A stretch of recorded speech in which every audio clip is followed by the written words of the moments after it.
Saying that, she strode toward the cafeteria. Hao Jingye.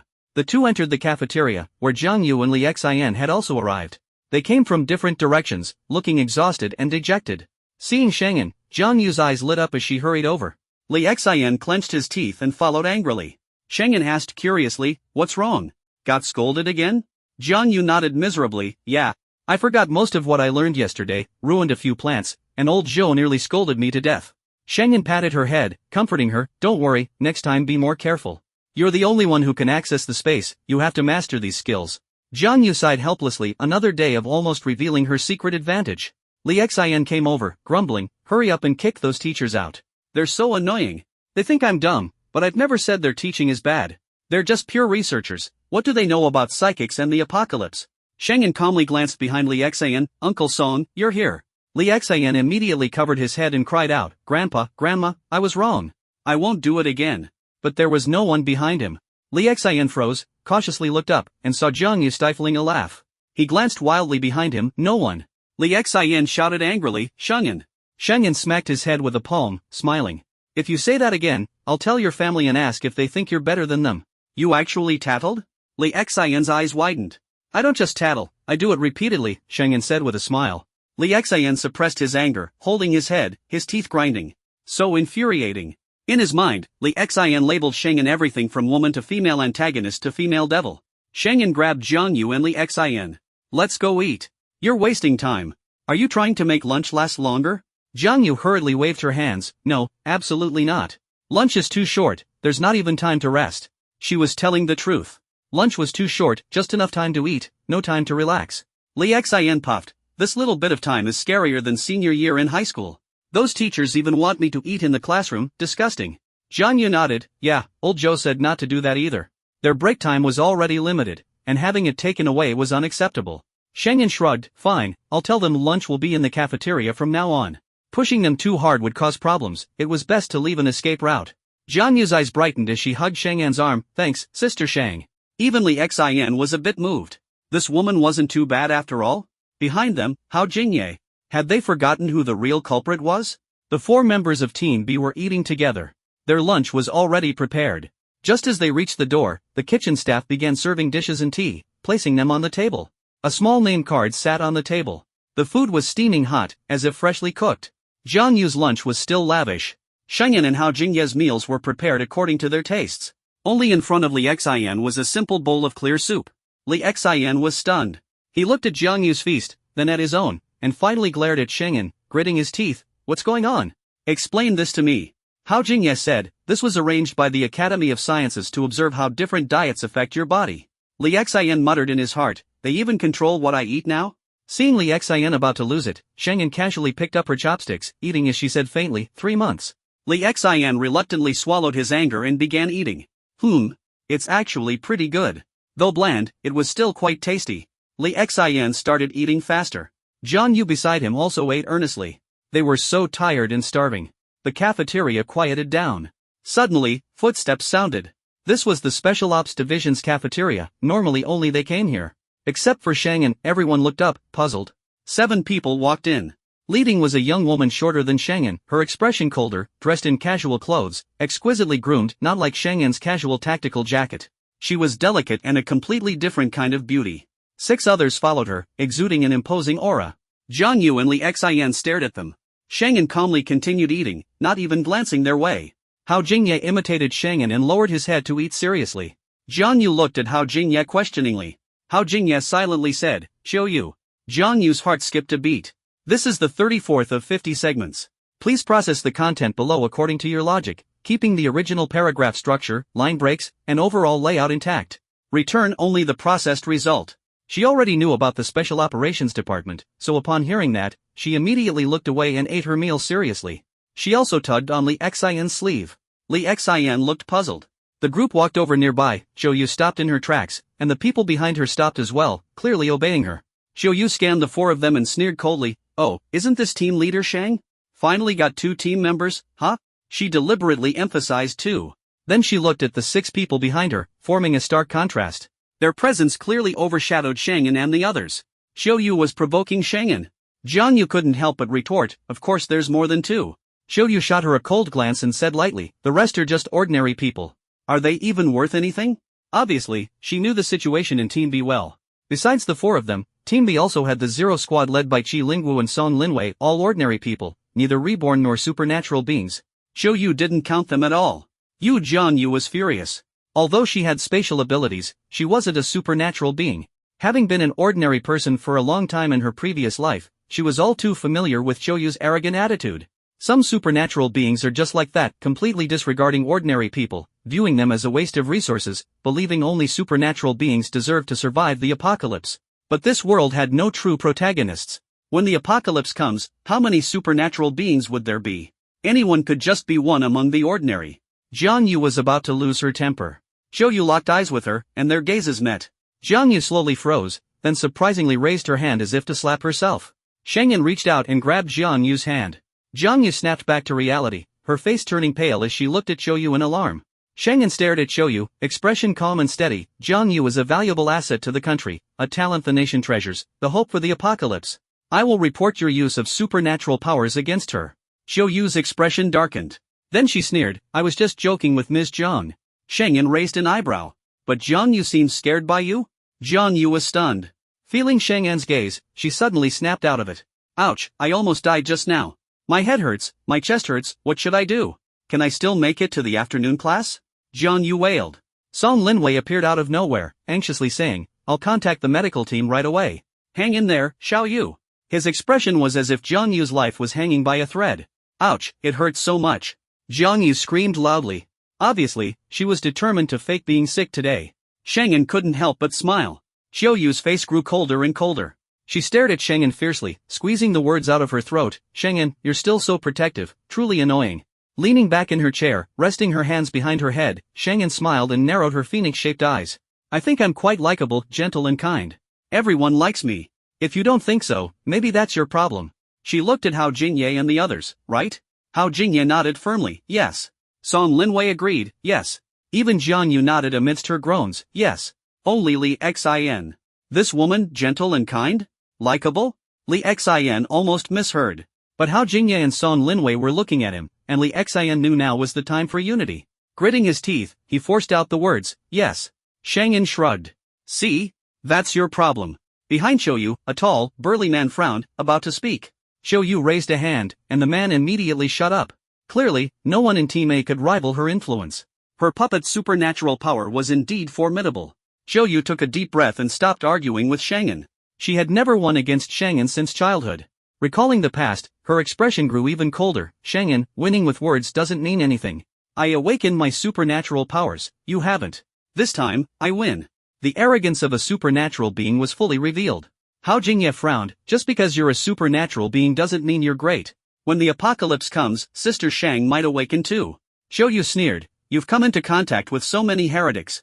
Don't you realize how powerful supernatural beings who awaken before the apocalypse are? Hao Jingye's heart sank. It seemed their previous speculation was true. Supernatural beings who awaken before the apocalypse are extremely powerful, just awakening makes them comparable to high-level supernatural beings.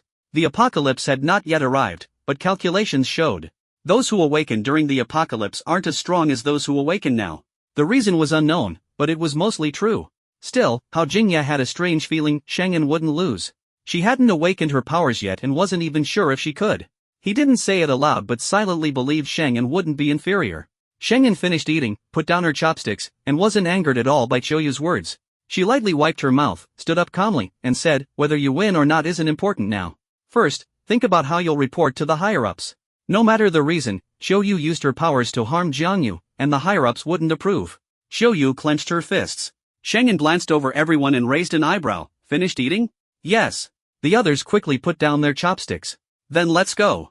Sheng An stood up calmly and headed outside. Everyone immediately followed. Xiaoyu's face darkened. The tall man behind her finally couldn't hold back and shouted angrily, stop. Instantly, a bolt of lightning shot toward Sheng An. Song Linwei turned around, pupils shrinking, shouting, watch out. Sheng An leapt agilely, sliding past the table and dodging the lightning.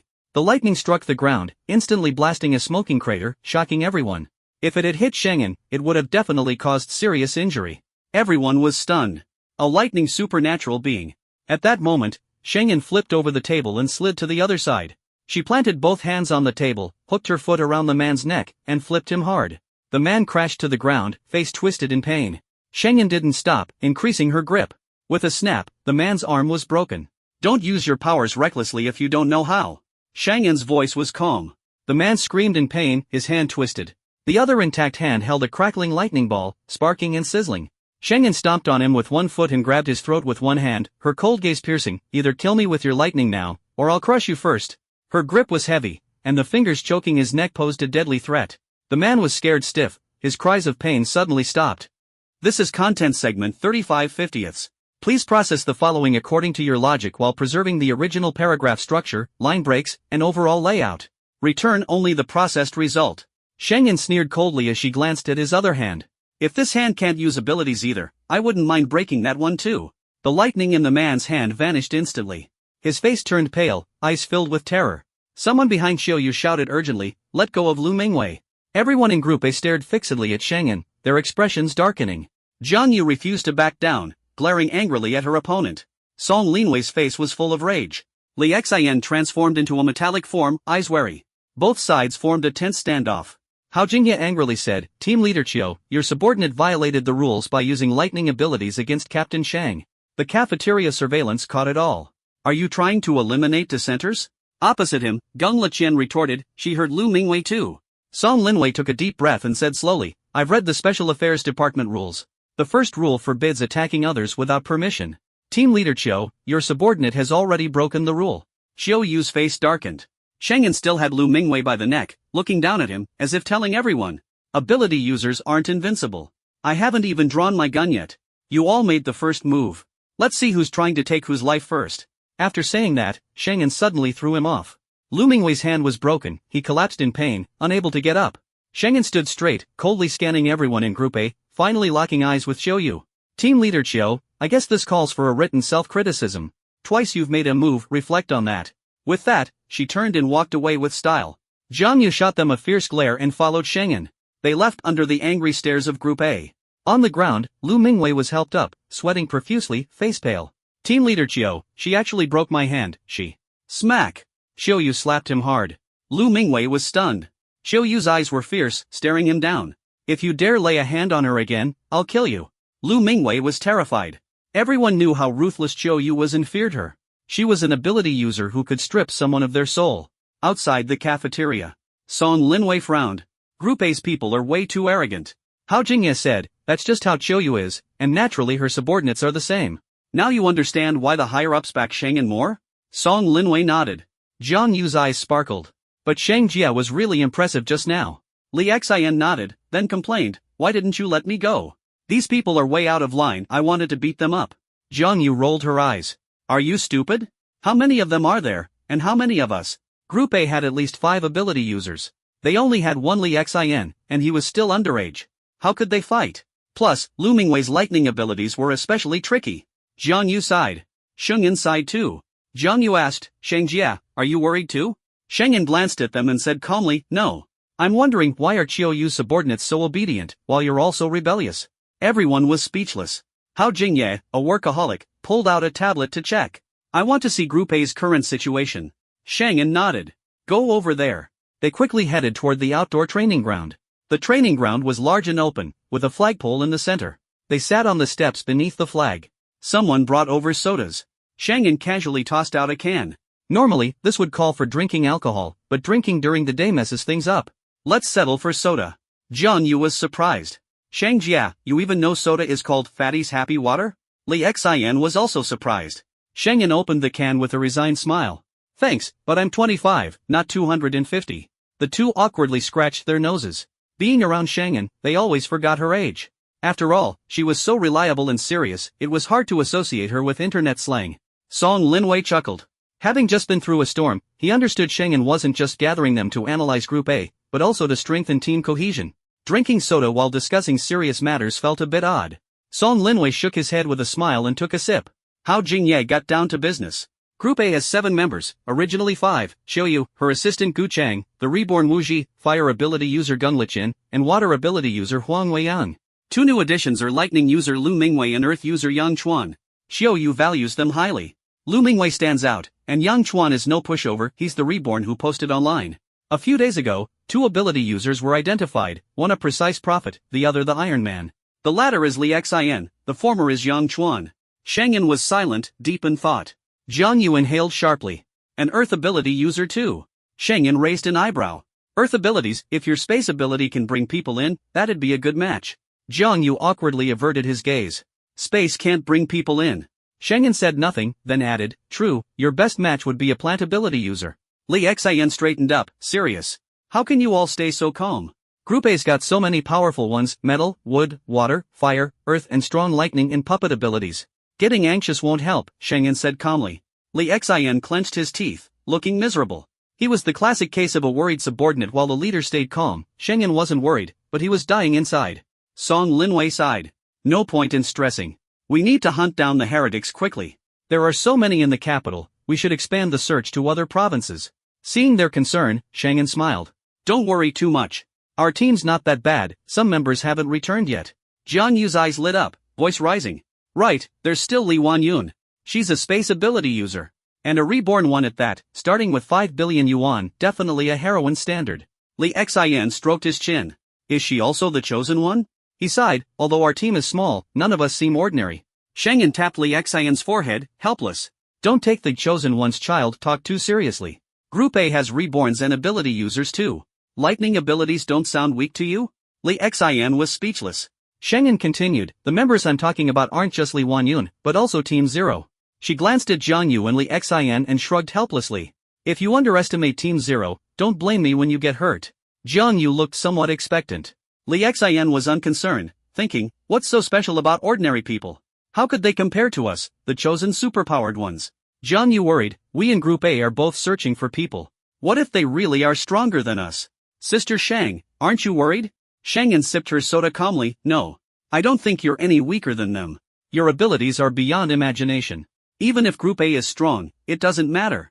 Li Xin grew anxious, she's provoking you. What if they really are stronger, and after the apocalypse, she takes you out? Sheng An replied confidently, that won't happen. Jiang Yu asked suspiciously, why not? Sheng An said, she wants me gone but won't kill me. Same goes for you all. Groups A and B are rivals, but also teammates. Xiao Yu and I were both trained by the government. Personal grudges come second to national interests. Jiang Yu was half convinced. Sheng An smiled, saying no more. Some things can't be understood by others because they're beliefs and pillars etched deep into the soul. Li Xin asked, what exactly are you thinking? The apocalypse is here, yet you still love your country so much? What if the country falls? Sheng An tilted her head and smiled, what's my name? Sheng An. Which Sheng? Which An? Sheng as in blooming, and as in peace of mind? No, Sheng as in prosperous era, and An as in national peace and stability. She stood up, tossed the can lightly, which landed perfectly in the trash bin. Her steps were light, her silhouette resolute and composed. Sheng An. May this prosperous era, this national peace and stability, be her namesake. Jiang Yu and Li Xian were stunned, not reacting for a long moment. Let's go, class is starting. Sheng An urged coldly. The two snapped out of it and screamed. Jiang Yu clutched her head, Sister Shang, my head hurts, I just got hit by Qiu Yu's powers. Sheng An didn't even look back, do I believe you? Hurry to class. She waved her hand. Hao Jingye, Song Linwei, let's go continue screening for heretics. Li Xian and Jiang Yu exchanged glances, speechless. So she wasn't indifferent to Group A, she was quietly working hard behind the scenes. Hao Jingye and Song Linwei followed her, but Li Xian and Jiang Yu lingered like kids reluctant to go to school. Li Xian twisted his face, life's too miserable, worse than before I awakened my powers. Jiang Yu sighed helplessly, you're still in high school, no need to adapt. I've graduated but have to go back to the college entrance exams overnight. What is this? Li Xian gritted his teeth, if it weren't for getting stronger, I'd never live like this. Jiang Yu nodded, I'm barely holding on. Too miserable. Seriously, too miserable. From afar, someone called out. Jiang Yu, come practice cultivation. Li Xian, skipping class looking for trouble? Get to class. The two exchanged a glance and sighed in unison. Ugh, this life is really tough. Asterisk. All afternoon, Sheng An led Hao Jingye and Song Linwei screening information. Song Linwei stared blankly at the screen. Sheng An poured water and handed it to him, raising an eyebrow. What are you thinking about? Song sighed, the apocalypse. 16 days left. Mixed feelings. Not just mixed, also fear and unease. The world ending, global crisis, just saying it is frightening. Sheng An patted his shoulder silently in comfort. Suddenly, Song Linwei asked, Captain Shang, is there anything you want to do before the end? They used to joke about what to do before the apocalypse, but as it neared, they realized, when facing life and death, many things just don't matter. Sheng An sat back down without looking up. Gather the heretics quickly. Get through the apocalypse smoothly. Song Linwei said, the apocalypse isn't just about meteor disasters. Waves of calamities will follow. Even if we survive, the mutants could evolve at any time. The disasters are manageable. But the mutants? Sheng An paused, turned her head to look at him calmly. Do what you can. Song Linwei was stunned briefly, then whispered, right. Do what you can, leave the rest to fate. They could only do what was in their power, leaving the rest to heaven. Sheng An corrected him, no. Do what you can, don't listen to fate. She smiled, calm but stubborn in tone. If the apocalypse comes, and heaven wants people dead, does that mean they have to die? Song Linwei was stunned, staring at her. At that moment, he seemed to understand Sheng An. She was sent by the government to get things done. But not a good person in the traditional sense. Her work carried a rebellious streak, outwardly lazy and calm, but with a wild drive inside. She was well suited for the apocalypse. So, are you done with your work? Sheng An teased, Song Dayu. Song Linwei rubbed his nose, okay, back to work. No time to be sentimental when work's not done. Hao Jingye beside them remained silent, deep in thought. Sheng An approached, found something? Hao Jingye said, while screening reports from nearby Shishir City, something's odd. The files submitted were yellow folders. Folder colors denote priority. Red is important, yellow is normal. Lower-level staff don't understand and just report them up. What's going on? Song Linwei leaned in. Hao Jingye explained, the Shishir City police got a tip. The caller was mysterious, said there was something big and insisted on seeing a leader but wouldn't say why. Only said they had evidence and had to meet a leader. Song frowned. It sounded strange, but since screening started, these calls happen daily. It's common for civilians to want to see authorities. What's so special about this? He asked suspiciously. Sheng An was already examining the footage carefully. Hao Jingye shook his head, not exactly special, but the caller seemed oddly happy. Song Linwei was puzzled. Someone nervous enough to want to see a leader, but happy? What kind of reaction is that? Sheng An rewatched the video multiple times. The footage showed a tall, slim young man claiming to be a college student. He only said he wanted to see a leader when reporting. The police grew impatient. He was eager but didn't reveal details. After the third viewing, Sheng An paused the mouse. She smiled, contact him and arrange a meeting for tomorrow. Looks like we have a new teammate. Hao Jingye and Song Linwei's eyes widened. Hao Jingye asked, is he suspicious? A heretic? That would explain his happiness. Song Linwei suddenly realized something. Sheng An shook her head, no. If he was a heretic, he'd be hiding, not calling the police, and definitely wouldn't insist on meeting a leader. Both looked confused. Then he's discovered a heretic? Song Linwei asked. Sheng An nodded, exactly. Contact him. Hao Jingye immediately informed the station. This is segment 37 of 50. Please process the following content according to your logic while maintaining the original paragraph structure, line breaks, and overall layout. Return only the processed result. Song Linwei was curious. Team leader Shang, how did you come to that conclusion? Sheng An pointed at the photo on the screen. The young man clutched his phone tightly, his expression complicated. Strange? Song Linwei didn't understand.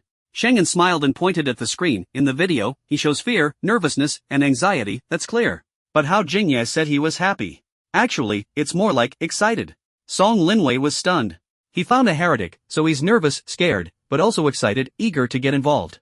That's why he insisted on meeting the leader in person. Lower ranks can only report. They don't have the authority to handle it. Sheng An's eyes gleamed. Song Linwei was confused. I get nervous and scared, but excited? Wanting to get involved? The logic didn't add up. Who gets excited after finding a heretic? Isn't everyone supposed to be afraid? Sheng An smirked. You underestimate college students. When they find a heretic, they're not scared, they get excited. Song Linwei? Hao Jingye. First, there was the delusional save the world syndrome, now, crazy college students. The apocalypse hasn't come yet, but everyone's mental state is already a bit. Apocalypse countdown, 15 days. Early that morning, Sheng An took Hao Jingye away. Song Linwei stayed at the camp, handling camp affairs and continuing to screen for heretics. Contacted the other party yesterday. He's very proactive and even suggested meeting in the capital, Hao Jingye reported. Also, his voice suddenly stopped. He saw Chiu Yu preparing to leave. Chiu Yu was with assistant Gu Chang, plus Lu Mingwei and Gung Liqian. Lu Mingwei's hand was still in a sling, clearly beaten badly by Sheng An yesterday. Both sides noticed each other. Their eyes met, and Lu Mingwei's face immediately darkened. Sheng An nodded calmly, as if nothing was wrong, and headed toward the car. Lu Mingwei couldn't help but ask, Team Leader Shang, where are you going? Hao Jingye mimicked Sheng An's cold smile. This is B team's business. No need to report to a team, right? Didn't you hear you had to write a self-criticism report? Finished it yet? Lu Mingwei clenched his uninjured hand, eyes blazing with anger. Gung Liqian stepped forward gently, saying, "Don't take it out on Lu Gu.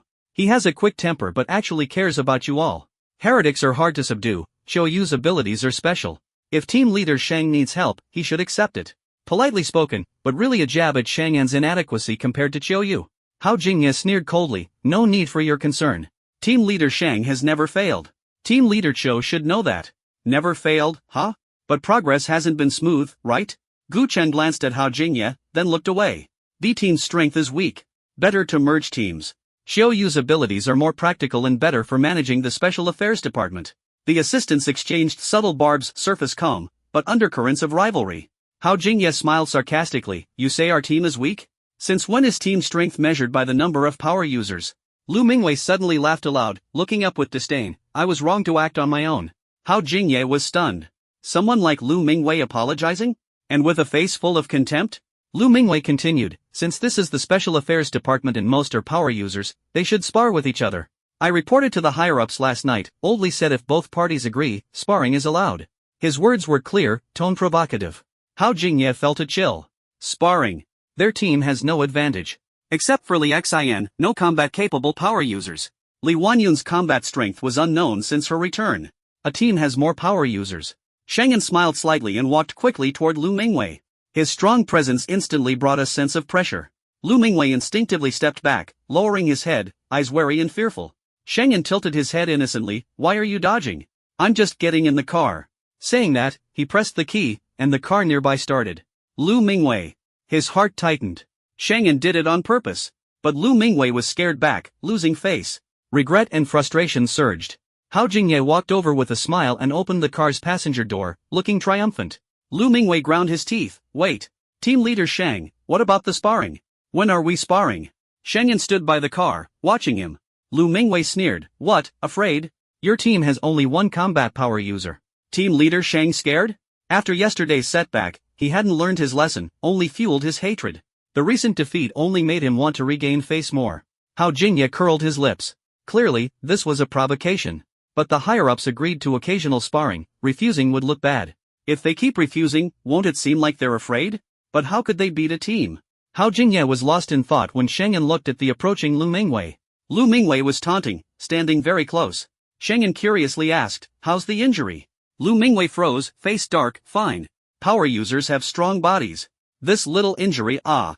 A sharp scream cut off his words. Sheng An twisted his fractured hand, and Lu Mingwei howled in pain. His already injured hand got worse. Ouch, still not healed. Sparring? Better rest first, Sheng An smiled. Then he got in the car and waved to the three. "Leaving now. Goodbye." The car drove off. Lu Mingwei remained in pain, supported by Gung Liqian. Team leader Sheng's strike was ruthless. Qiu Yu ignored Gung Liqian and stared after Sheng An's car, eyes complicated. Inside the car, Hao Jingye sighed helplessly. Lu Mingwei acts like he's sick. Just got beaten yesterday, now causing trouble again. Qiu Yu isn't an idiot, why let him keep messing around? Sheng An drove calmly. "They're not idiots." Hao Jingye looked at her, puzzled. This is segment 38 of 50. I have processed the content according to the logical flow, preserving the original paragraph structure, line breaks, and overall layout, and translated it into English suitable for American readers. Sheng An explained, with the apocalypse nearing, the country needs the Special Affairs Department to go all out. Assigning two team leaders was forced by the situation, not ideal, especially since the two leaders don't get along. If the subordinates keep fighting badly, one of us between me and Qiu Yu will definitely be removed. Qiu Yu letting Group A cause trouble is basically forcing the higher-ups to make a choice. Sheng An saw things clearly. Hao Jingye asked urgently, "Is Qiu Yu confident the higher-ups will pick her because she can control the supernaturals?" Sheng An said calmly, "Her abilities are indeed useful." Hao Jingye sighed, "Still scheming so much at a time like this." Sheng An said, "It's normal. As long as there are people, there will be disputes. Just as long as it doesn't affect the bigger picture. Especially since Qiu Yu has always wanted to defeat Sheng An." Hao Jingye was helpless. Though it hasn't caused much trouble and they're at a disadvantage, watching Lu Mingwei stir things up is so annoying. If only a stronger supernatural showed up. Sheng An and Captain Qi could easily handle Lu Mingwei, but he was stubborn, relying on his own abilities. From what they saw, Thunder-type supernaturals were indeed powerful. Only a stronger supernatural could shut Lu Mingwei up. But such people were hard to find. Sheng An switched topics. Let's talk about the person we're meeting today. Hao Jingye immediately focused. We're meeting Zhang Jialiang, from Shishir City. His family has some assets, and he's attending university in the capital. The day before yesterday, he took his girlfriend to a mountain inn. The next day, his girlfriend was left behind, and he returned to the city alone. Yesterday morning, he came to the police station. Asterisk. Meanwhile, Zhang Jialiang had arrived at the capital city public security headquarters, sitting in the conference room waiting. He was nervous yet excited. A police officer came in to pour water. Zhang Jialiang asked, "How high-ranking is the person I'm going to meet? What level?" The officer didn't know and shook his head. Zhang Jialiang was disappointed. Just then, the director walked in, face serious. "The person you'll meet has very high authority. You better have something important." Zhang Jialiang gripped his phone. "Of course. I promise, what I have to say is very important." He hadn't just seen it with his own eyes, he brought evidence. Now he just hoped the other side would accept it and not be scared off. "They're here." Someone at the door announced. The director left. Zhang Jialiang grew more nervous, palms sweating. Soon, Sheng An led Hao Jingye inside. Zhang Jialiang glanced behind them. Besides the director and two officers, no one else was there. Where was everyone else? The leaders? The director said, "This is the person you want to meet. Tell team leader Sheng if you have anything." Zhang Jialiang was surprised. "So young?" Sheng An said calmly, "Don't worry. This is the police department, no one's going to lie to you here." Zhang Jialiang thought about it and agreed. This was the capital city public security headquarters. The person was brought by the director and had at least higher authority than him. Though they were surprisingly young. He said nothing more. Just being able to meet someone with higher authority than the director was rare. Seeing him relax, the director closed the door and left. The conference room was left with Sheng An, Hao Jingye, and Zhang Jialiang, and the inconspicuous surveillance cameras. Zhang Jialiang was nervous, clutching his phone. Sheng An sat across, voice gentle, "Can you tell us now?" "Zhang Jialiang, what is this important matter you want to report?" Zhang Jialiang hesitated, leaned forward carefully, and asked, "Leader, can you accept what I'm about to say?" Sheng An immediately understood his concerns. She signaled Hao Jingye. Hao Jingye took out his badge. The cover had 3 characters, Special Affairs. Zhang Jialiang was shocked. "Special Affairs Department. You should know what we do." Hao Jingye put away the badge, said calmly, "No matter what you've discovered, you can tell us. It may seem unbelievable to you, but to us, it's nothing. Space abilities, metal abilities, thunder abilities, they'd seen plenty of strange things." What shocked Zhang Jialiang wasn't strange to them. He spoke, "I saw a ghost." Hao Jingye froze. Sorry to interrupt. He'd never seen a ghost. He frowned. "Are you sure?" Zhang Jialiang nodded heavily. "Yes, I really saw a ghost." Sheng An and Hao Jingye fell silent. Zhang Jialiang grew anxious, leaned forward, voice urgent, "Please believe me. This is too strange, too shocking, that's why I came to report to the leadership." Seeing a ghost was too bizarre. Going to ordinary police meant no one would believe him. Of course, leaders might not believe either. But he had evidence. The impact was huge, only someone authoritative could see it. He dared not reveal it lightly. Hao Jingye tilted his head toward Sheng An, blinking. Could it be that besides supernaturals, there are ghosts? He wouldn't have believed it before, but with the apocalypse coming, anything was possible. Sheng An rolled her eyes. Obviously, it's a special ability misunderstood as a ghost. Have you been infected by Jian Yu and Li Xian's ideas? Hao Jingye awkwardly scratched his nose. Earlier, he hadn't thought much. His instinct was, besides supernaturals and reincarnators, ghosts too? He cleared his throat and carefully took notes of Zhang Jialiang's words. Zhang Jialiang felt no one believed him and quickly insisted, "I'm telling the truth." He placed his phone on the table, restless. Sheng An's tone was calm. "What you say is suspicious, but you can tell us exactly what happened when you saw the ghost." The first part made him anxious, the second part reassured him. Tension and relief combined, plus their experience with similar cases, made him stop hesitating and tell the whole story. He took a deep breath, gathered his thoughts, and began. "The day before yesterday, my girlfriend and I. Everyone already knew what happened before. The key was what happened at the inn.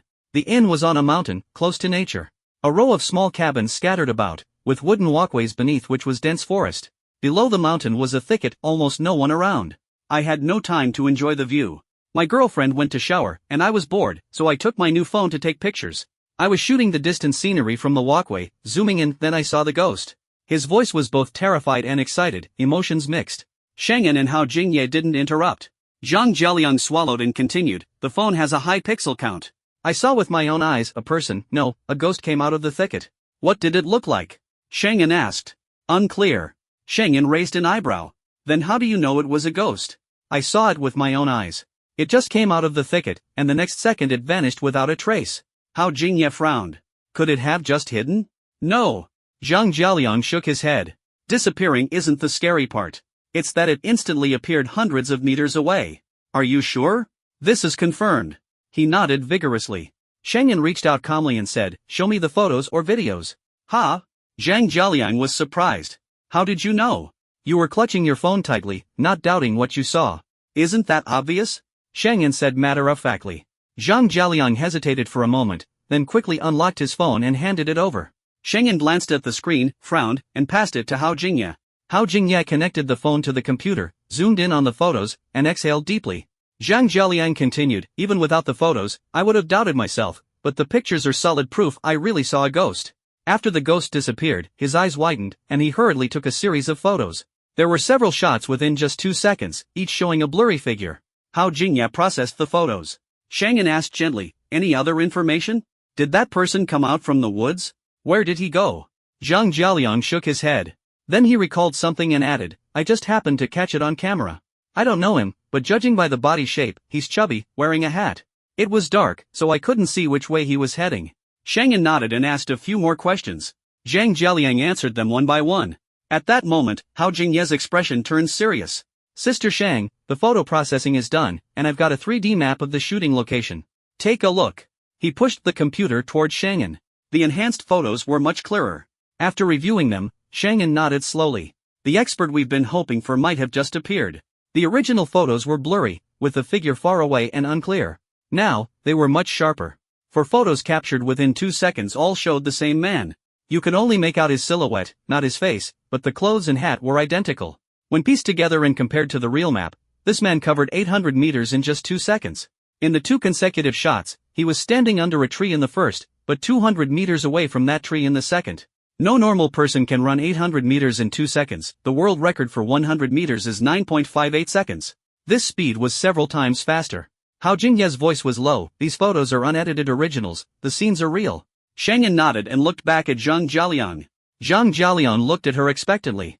Sheng An said, we've gathered the information we need. Thank you for cooperating.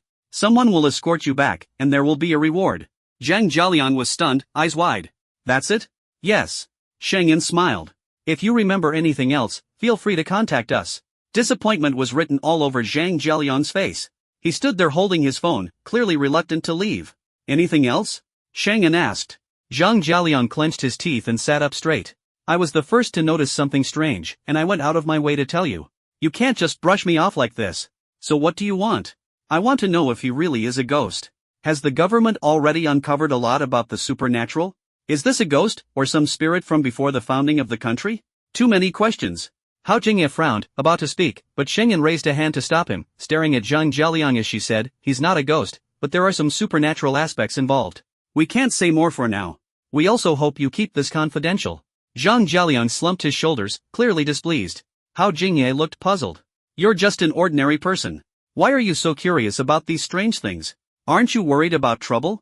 Zhang Jialiang was excited. It's precisely because it's weird that I'm curious. He leaned in and lowered his voice, you guys aren't even surprised. Has the government already mastered many supernatural phenomena? Like in novels, with departments for cultivation, monster management, and links between the yin and yang worlds? Hao Jingye was silent, and Sheng An said lightly, you're overthinking. University students really have wild imaginations. Zhang Jialiang wasn't giving up. Can I join you guys? Sheng An shook her head. No, our department is unusual. You wouldn't fit in. He lost because he was too normal?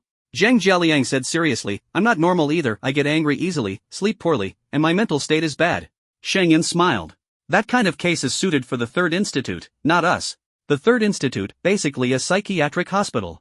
Zhang Jialiang tried a fallback. Then can I follow you to find that ghost? I'm really curious. Hao Jingye said softly, curiosity killed the cat. Zhang Jialiang said, I'm human. If I die chasing the supernatural, so be it. Maybe I'll become a supernatural figure myself, time travel or something. His eyes gleamed even brighter. Sheng An stood up. Zhang Jialiang looked at her eagerly. Really? Sheng An said, I'll have someone escort you back. Zhang Jialiang was speechless. He left not only without answers but even more confused about Sheng An, the Special Affairs Department, and the supernatural. But they wouldn't tell him anything. He huffed, everything I filmed proves the supernatural. Why won't you tell me? If you don't, I'll post it online. Clearly a threat. Sheng An's expression didn't change. Post whatever you want. After a pause, she said through his angry glare, but if you cooperate with us, I'll tell you everything in 10 days. Really? Really? Sheng An was certain. Zhang Jialiang thought, 10 days is nothing. He agreed. Sheng An called the police to escort him out. He left confidently, ready to count down the 10 days. After he left, Hao Jingye asked, when does the government plan to release the news? Sheng An replied, in 10 days, that is, 5 days before the countdown. Hao Jingye was speechless. Isn't that also waiting 10 days? By then, not only will Zhang Jialiang be informed, but the whole country will know. Poor guy, being played by Sister Sheng. Sheng An's expression turned serious as she instructed, immediately investigate who this anomaly is. His abilities are special. The photos weren't clear, but the government's resources would definitely find him. Hao Jingye was curious. What kind of ability does he have? Super speed? Super speed isn't that scary. Sheng An shook her head. No. Running 800 meters in 2 seconds isn't speed, it must be an afterimage. You can't actually photograph someone moving that fast. Though she'd never encountered super speed herself, it was obvious super speed means extremely fast, which makes it harder to see, leaving only a blur. These photos were surprisingly clear, so it couldn't be speed. It had to be some other, unique ability. Hao Jingye gasped. Not speed, and not any of the elemental powers, metal, wood, water, fire, earth. It must be one of the rare abilities. Specifics need to be asked from him, or from Li Wanyun. Sheng An stood up and headed out. They knew too little about superpowers. Among the reborn people discovered so far, Yang Chuan was reborn at the end of the second year of the apocalypse, his memories still confused and being sorted out. Li Wanyun probably knew the most. Hao Jingye hurried to catch up. When will they be back? Team 0 returns the day after tomorrow, Li Wanyun comes back a day later. Hao Jingye was puzzled. Team Qi returns before Li Wanyun? Team 0 is flying back. Li Wanyun bought a boat ticket to keep a low profile. Hao Jingye was speechless. Investigating unknown superpowered individuals takes time. The two headed back to camp. Just as they saw Son Linwei, before they could mention their findings, he said. The info is in the red highlighted folder. The Shurshur grain warehouse was robbed. It's 100% a spatial superpower case. Team A is already on it. Sheng An raised an eyebrow. Hao Jingye's eyes widened. $0 purchase? This was a real $0 purchase, stealing grain directly from the national warehouse, making a move before the apocalypse even hit. Impressive. Hao Jingye said seriously, Sister Sheng, we need to act fast. Don't let Team A get ahead. Previously, each team was searching for superpowered individuals on their own. This time, a red level file came straight from higher-ups, confirming the target as a superpowered individual. It shared intel for teams A and B. In other words, first come, first served. Son Linwei nodded, only spatial superpowers could steal grain from a warehouse. Team A has no spatial powers. Once Chiyu got the news, he rushed over, determined to get the target. Team A mostly consists of combat specialists without spatial powers, so naturally, they were anxious. Sheng An remained calm. Daring to steal directly from a national warehouse shows extreme confidence. This person will be hard to catch. No need to rush. Team A's early arrival doesn't mean they'll catch the culprit first. They were there to gather intel, not make an immediate arrest. Sheng An murmured, again, it's Shurshur. All the superpowered individuals they found so far are from Shurshur. Is this $0 purchase case also from there? Son Linwei was curious, Shurshur? Right, Zhang Jialiang is also from Shurshur. How's your investigation today? Let's talk as we walk. Sheng An stood. Give me the info on the $0 purchase first. I want to review the details. Asterisk. All the information was in the folder. Various departments were mobilized, information, reconnaissance updating in real time. Sheng An reviewed everything line by line. Hao Jingye briefed Son Linwei on today's investigation. Since the apocalypse was confirmed, cities began preparations, not just shelters, but stockpiling grain. Li Wanyun previously couldn't buy grain because the government was collecting it. Where does the collected grain go? For a world-class disaster, grain can't be stored in just one place. Massive reserves are kept across the country, warehouses reinforced, some even underground for material transfer. Shurshur was no exception. But according to Jiang Yu's intel, Shurshur was destined to be hit by a meteor. Shurshur's reserves were limited, the capital city was the safest fortress. Shurshur, being close, served as a transit hub. Grain was kept in surface warehouses with frequent traffic. Today, one warehouse was robbed. The moment it was opened, the grain vanished into thin air. On-site personnel were controlled, psychologists and reconnaissance experts interrogated them simultaneously, reports updated in real time. Everyone's mental state was normal. Son Linwei said, until we have more clues, all warehouse staff are suspects. Surveillance shows no one entered except them. They hadn't seen any speed superpowers, but this was obviously someone moving at extreme speeds. The faster they moved, the more blurred they became, leaving only after images. The photos were clear, so it wasn't a speed-based power. It had to be another kind of special ability. Hao Jingye gasped, not speed type, nor the usual fire, water, earth, metal, wood, maybe a rare superpower. Sheng An stood. We need to ask him directly, or Li Wanyun. They knew too little about superpowers. Among the reborn, Yang Chuan was back but still sorting out his confused memories. Li Wanyun probably knew the most. Hao Jingye hurried after them. When are they returning? Team 0 comes back the day after tomorrow, Li Wanyun a day later. Hao Jingye was puzzled. Team Chi is coming back before Li Wanyun? Team 0 flew back. Li Wanyun, worried about suspicion, took a boat. Hao Jingye was speechless. Investigating unknown superpowered individuals takes time. The two returned to camp. Just as they met Song Linwei, before mentioning their discovery, he said. The red highlighted folder came straight from headquarters. Sure grain warehouse was robbed, definitely a spatial superpower case, Team A is already there. Sheng An raised an eyebrow. Hao Jingye's eyes went wide. $0 purchase? This was the real deal, stealing directly from the National Grain Warehouse, acting before the apocalypse. This person was formidable. Hao Jingye said seriously, Sister Shang, let's move quickly. Don't let Team A get ahead. Previously, each team searched for superpowered individuals independently. This case was a red level file confirming a superpowered target, a joint mission for teams A and B. Meaning, first arrival gets the prize. Song Linwei nodded, only spatial superpowers can take grain from a warehouse. Team A lacks spatial powers, Qiyu rushed to the scene, determined to capture it. Including Jiang Yu, they had spatial powers. Team A mostly had combat types, no spatial powers, so they were anxious. Sheng An stayed calm. Daring to steal from a national warehouse shows boldness and confidence. This target will be hard to catch. No need to rush. Team A's early arrival only meant they were gathering intel, it didn't guarantee they'd catch anyone first. Sheng An murmured, again, it's Sure. All the superpowered individuals they found were from Sure. Is this $0 purchase case from there too? Song Linwei was curious, Sure? Right, Zhang Jialiang is also from there. How's your situation today? Let's talk on the move. Sheng An stood. Give me the $0 purchase info. I want to look at the specifics. Asterisk. All info was in the folder. Multiple departments were active, updating in real time. Sheng An read through everything carefully. Hao Jingye told Song Linwei about today's investigation.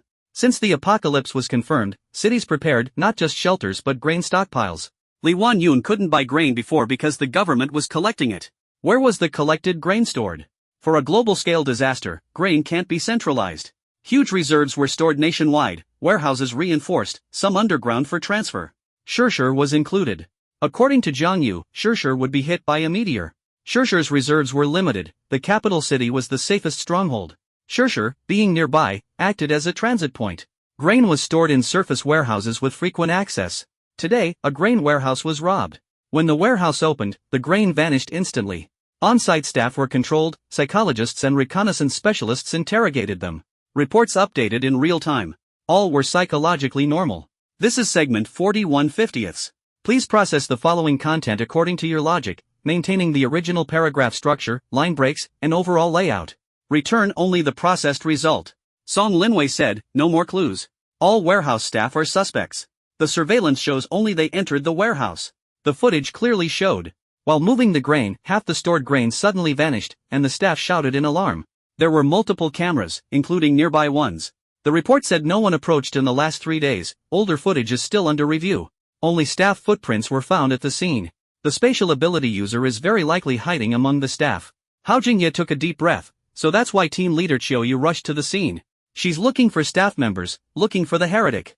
Sheng An silently frowned, watching the grain theft footage with a serious expression, lost in thought.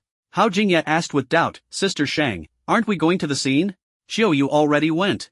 If the heretic is among the staff, Qiu will catch them soon. That means Team A has locked on the target, they can't interfere anymore. Sheng An tilted her head and murmured, my gut says the grain thief heretic isn't among the staff. That intuition demanded attention. Hao Jingye said, but there are no other footprints at the scene. How did this spatial ability heretic get in? Where are they hiding? It's weird. Song Linwei's mind stirred, could the heretic have other abilities? Sheng An exhaled and slowly said, we can't rule out a gang operation. Hao Jingye was shocked, more than one person. Ability users working together? Song Linwei wondered, how would they meet up? Sheng An didn't answer, lowering her head to check the latest info, and said, tell me, why do you think the heretic targeted the Sure warehouse? Hao Jingye guessed, maybe because the heretic is from Shishir and committed the crime nearby. Sheng An nodded, maybe. But it's also possible the heretic knows Shishir is about to be hit by a meteor and thinks the grain will go to waste, so they took it early. Hao Jingye and Song Linwei exchanged looks and said in unison, a reborn. Suddenly everything made sense. Reborns have abilities, like Yang Chuan and Li Wanyun, who awakened early, screened for heretics, and contacted each other in advance. Rebirth, spatial powers, abilities, this combo is formidable. Sheng An smiled, we must find this reborn, and Li Wanyun. I'm waiting for her to return with the shipment to see what she's capable of. Hao Jingye and Song Linwei scratched the back of their heads, feeling a bit sorry for Li Wanyun. She doesn't know the situation yet but has been given more tasks by Sister Shang. Life won't be easy. Sheng An said, Hao Jingye, video call the interrogation captain. I want to talk to the staff. Song Linwei and Hao Jingye were puzzled but helped make the call. The video connected, showing not only the captain but a familiar face, Chiu Yu. Sheng An waved, Team Leader Chiu. Chiu Yu responded with a scowl, Leader Shang, I'm already watching closely. I remember you had other targets. Sheng An smiled, if Team Leader Chiu finds someone, we won't intervene. But it looks like Team Leader Chiu hasn't found anything? Chiu Yu's face darkened further. Sheng An confirmed, it seems the culprit isn't the on-site staff. Her intuition was confirmed. Song Linwei suddenly understood. Hao Jingye whispered, confused, how does Chiu Yu's reaction prove it's not the staff? Song Linwei whispered back, forgot Chiu Yu's ability? She can control the staff. If the culprit was among them, they'd be caught already. Hao Jingye finally got it. He looked at Sheng An with admiration. Song Linwei also marveled, wondering how they ever kept things from Sheng An. Though their voices were low, the other side heard them clearly. Chiu Yu's face grew colder, her tone icy, those staff really don't know. The grain disappearance has nothing to do with them. Leader Shang, if you want to find the stealing heretic, you'll have to try another approach. This was the truth. Sheng An smiled, no rush. I just have one question. Chiu Yu was puzzled but didn't stop her. She didn't know what Sheng An would ask, after all, she already learned the truth from the staff using her ability. These people really didn't know. They aren't thieves or accomplices. When the grain vanished, they were shocked and scared. The captain entered the interrogation room holding his phone, the staff gathered, waiting for Sheng An's remote questioning. Chiu Yu, the captain, Hao Jingye, and Song Linwei didn't understand what Sheng An planned to ask. On screen, the staff were shown. Sheng An smiled warmly and gently asked. Everyone, think carefully. Before the grain disappeared, did anyone feel a coolness at the back of their neck? Or, did you feel like you encountered a ghost? That question was really strange, a ghost? That was a damned familiar phrase. Did Zhang Jialiang really see a ghost and then report to the state? The people on the other side visibly froze, their eyes blank. Sheng An said, this is the last question for today. Please recall carefully and don't miss any details. It's important for uncovering the truth. The captain quickly added, say whatever you think of. Yes, even if it's just a feeling or a little doubt, say it. Sheng An's voice was gentle. It's okay if it's wrong. You're all helping the state. The captain instinctively glanced at Chiu Yu. Unlike Chiu Yu's sternness, Sheng An's tone was much more relaxed. Chiu Yu had asked 2 questions then used her ability. Chiu Yu was efficient, but Sheng An made people feel more at ease. Several staff members gradually fell into thought, some shook their heads, others looked puzzled. One person slowly raised his hand. Sheng An immediately said, go ahead. He hesitated. Sheng An added, it's okay, you can tell me anything. She smiled as the captain turned the camera toward him. The man stammered, I think I really did see a ghost recently. Everyone was surprised? Something was definitely off.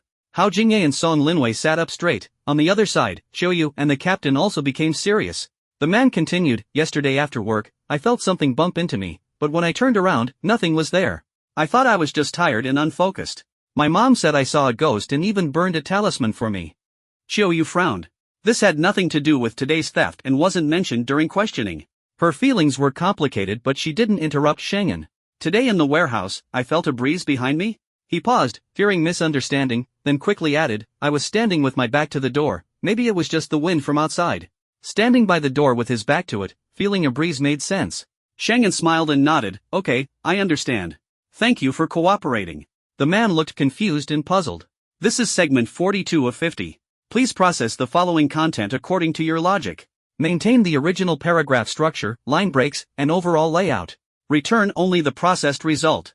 Sheng An said to the captain, I've finished asking. This unnatural phenomenon is important. He felt the wind, even if it's an illusion, it must be investigated. Check the spot where he stood today, and take a closer look at the scene. The captain replied sternly, understood. We'll investigate immediately. After speaking, he hung up. Chiu Yu pressed her lips tightly, her expression dark. Sheng An was smart, she wasn't blind to the clues. Yesterday, a ghost encounter, today, a feeling of wind. At this critical moment of the granary theft, although the logic was unclear, it absolutely couldn't be ignored. She had been to the scene in person but missed this detail. Sheng An had asked remotely on purpose. Obviously, Sheng An already had ideas, she had even guessed quite a lot. This time, she lost again.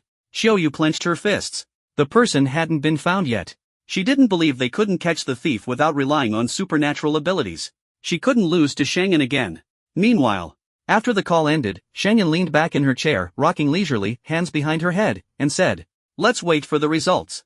Has there been any news on the heresy investigation reported by Zhang Jialiang?" Unexpectedly, she immediately shifted to another case of heresy.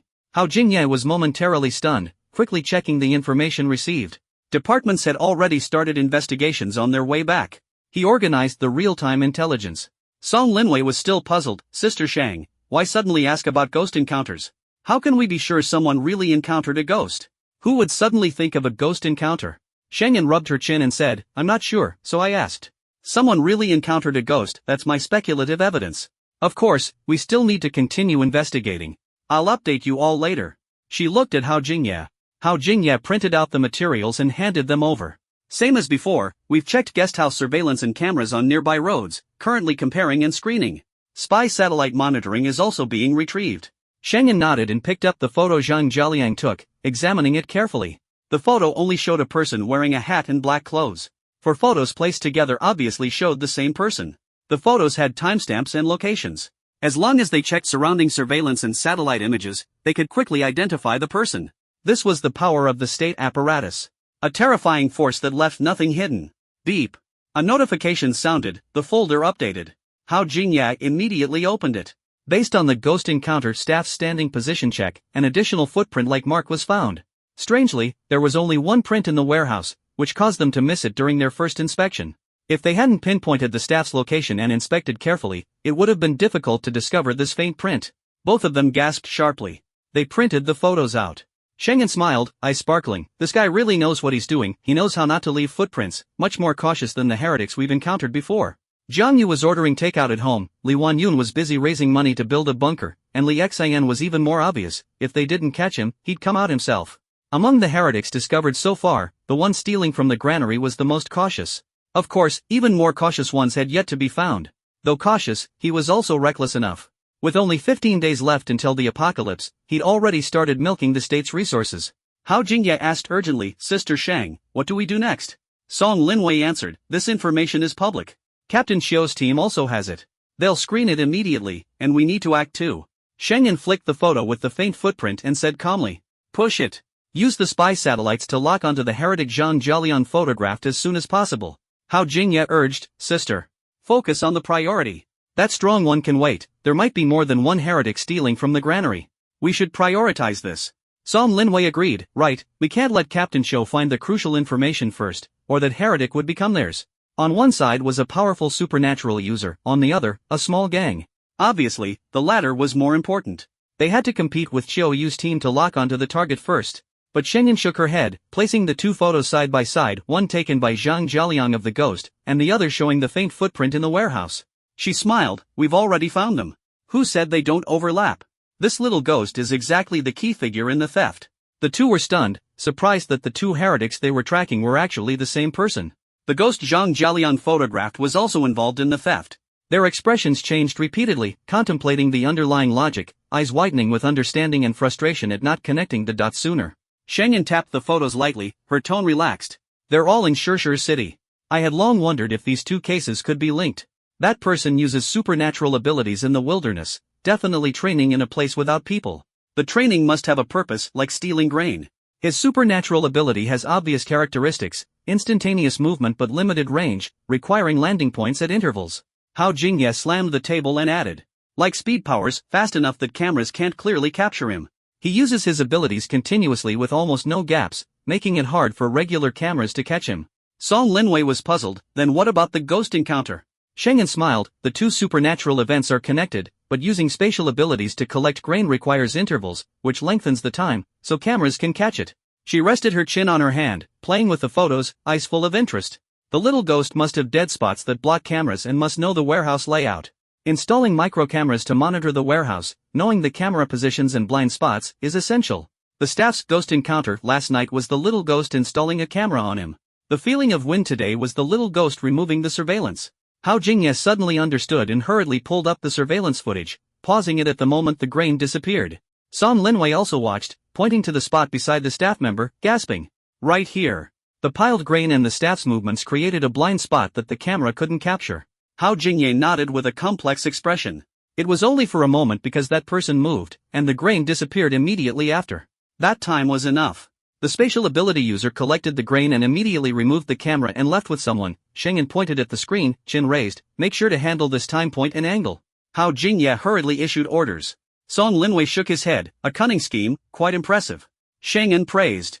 Clever little ghost, clear target, precise plan, from training to scouting, then installing surveillance, and finally covering tracks. Well done. Song Linwei glanced at her, emotions mixed. No matter how ingenious the method, Sheng An saw through it. She pieced together scattered clues, locking onto the target from the faintest traces. Meeting her, the outcasts were truly unlucky. Song Linwei sighed, the state really knows how to pick the right person to lead the outcasts. After sending the notification, Hao Jingye asked with puzzlement, Sister Sheng, what exactly is that little ghost's ability? Sheng An also called her little ghost, yet this name somehow diminished the aura of this powerful ability user. Smiling, Sheng An picked up 4 photos taken by Zhang Jialiang and said, it's a special ability called Blink. Hao Jingye and Song Linwei's eyes widened. At that moment, the comm device buzzed, and the fax machine spit out a high-definition photo and a dossier. Hao Jingye looked down, then suddenly stood up, expression serious. Sister Sheng, we found a file on the Blink ability user. Asterisk. An abandoned factory in Stone City. Kujashua laughed, that went way too smoothly. When the boss steps in, nothing can stop us. A calm man nearby said, my ability is unique. This time, thanks to Zhang Kuan's space ability, we managed to collect so much food. He looked up confidently. Another shy man smiled, it's Tianyu's ability that's impressive, plus his plan. Otherwise, I couldn't have done anything. Kojashua's eyes sparkled. Don't be modest. Zhang Kuan's space power is crucial, and Brother Long's blink ability is amazing too. Long Tianyu was a blink ability user in the team's core, guiding their gathering. He showed no expression, a hint of pride flashing before he quickly masked it with calm. Long Tianyu said, 14 days left until the apocalypse. The world will change drastically. Those of us who awaken abilities before the end will shine brightly. He glanced at the two, his carefully chosen teammates. Kojashue excitedly said, even though I have an ability, if it weren't for Brother Long, I wouldn't even know about the apocalypse or have stocked up supplies. Zhang Kuan nodded, the end is terrifying, but with Brother Long leading us, and enough supplies and fighting strength, there's nothing to fear. Long Tianyu said seriously, you two are the teammates I chose. I trust you. There are things I can finally tell you. Curious, they looked at him. Long Tianyu began slowly, actually, I'm not predicting the apocalypse. I'm a reincarnator. Zhang Kuan and Kujashua were shocked. Long Tianyu asked, will you blame me for hiding it? Both said in unison, of course not. Kujashua blushed with excitement, Brother Long, I always felt you were special. Didn't expect you to be a reincarnator with powerful abilities. You must be the world's protagonist. Fresh out of school, she loves novels. Zhang Kuan nodded, lucky to follow Brother Long. The two-dimensional law says reincarnators are chosen ones. Following him is beneficial, opposing him means death. Kojashua nodded eagerly. Long Tianyu finally showed an arrogant smile, confident that no one could guess he stole grain from the national warehouse. He truly was the chosen one. Still before the apocalypse, Long Tianyu was broke. They met in the rundown factory, drafty on all sides, sitting on the floor with a shopping bag of beer and snacks before them. The chosen one was still growing, living hand to mouth. The others didn't mind either, they were poor too. Kojashua munched chips, curious, Brother Long, what happened before you were reborn? Can you tell us? Zhang Kuan grabbed some chips eagerly. Long Tianyu popped open a beer, took a sip, then began to recount his past life. He lived until the second year of the apocalypse, awakening Blink in the first year. At first, his blink range was short, causing many setbacks. Later, his range extended, becoming a perfect assassin able to appear instantly beside anyone, catching them off guard, breaking defenses, completing kills. He gained some fame and joined a strong team. But during a meteorite fragment raid, hidden mutants killed him. Despite using all his powers, he died. Fear of death engulfed him, but he soon recovered. Long Tianyu exhaled. Fortunately, everything was different now. He was reincarnated. Using memories from his past life, he searched for many ability users from before, but most hadn't awakened yet, only Kujashua and Zhang Kuan had. Water ability user Kujashua was found by chance, what he really sought was a space ability user. Space users were rare. In his last life, he'd only met a few, the strongest was Li Wanyun. But after reincarnation, he hadn't found Li Wanyun, he didn't know where she was. Probably just living an ordinary pre-apocalypse life. Though he hadn't found Li Wanyun, he found Zhang Kuan. Zhang Kuan's space ability was average, useless in battle, but that didn't matter, he could fight himself. The true value of a space user was to help stockpile supplies. Thinking of battle, Long Tianyu's breath quickened. Before death, his max blink was 100 meters, and after 5 consecutive blinks, he'd be exhausted. After reincarnation, he got stronger. Max blink distance reached 200 meters, with the ability to blink 10 times in a row. What did that mean? Within 2 kilometers, he was the strongest king. Reincarnation not only gave him a second chance but made him stronger, that was the chosen one. His ultimate trump card. However, Long Tianyu was puzzled. I reincarnated before the apocalypse, and my ability got stronger. You two who awakened abilities before the end are also several times stronger than last life. Strange. Zhang Kuan guessed, could it be that those who awaken before the apocalypse are different from those who awaken after? Maybe. Long Tianyu frowned. I never heard of pre-apocalypse ability users last life. When I met Joshua, I was buying water, life was hard for her then, with limited water daily. But this life, she was stronger right after reincarnation. It was odd. Not just him, Zhang Kuan and Joshua were the same. The three fell silent. Joshua explained, it must be your butterfly effect, Brother Long. Zhang Kuan suddenly realized, right, Tianyu, you're the protagonist.